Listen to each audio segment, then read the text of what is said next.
Bonjour, aujourd'hui je voudrais vous parler d'un sujet d'actualité, la variole du singe. Il y a comme un affolement, les gens s'inquiètent, je reçois des messages de personnes qui disent que ça va être comme la Covid-19, qu'on va être confiné. Certains à la télévision disent qu'il faut fermer les frontières françaises pour éviter la diffusion du virus.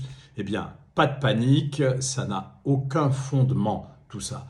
Pas d'inquiétude démesurée. Oui, la variole du singe est dangereuse, mais pour l'attraper, il faut vraiment avoir des contacts étroits avec les personnes qui sont contaminées. C'est-à-dire qu'on ne peut l'attraper que s'il y a un contact de peau à peau, ou de muqueuse à muqueuse, ou de peau à muqueuse. Ce qui veut dire que dans nos pays, la façon d'attraper la variole du singe, c'est le contact sexuel. Les personnes à risque sont donc les personnes qui ont de multiples rapports sexuels et aussi le personnel médical qui peut être en contact avec les contaminés. Lors de soins aux patients malades, s'il y a contact de la peau du soignant avec la peau malade du patient. Le virus peut être aussi transmis par des animaux, notamment en Afrique par des singes.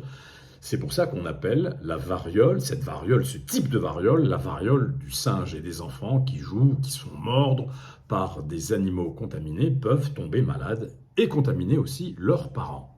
La variole du singe se manifeste par des gros boutons sur le corps qui sont très contagieux. Il n'y a pas de traitement médical.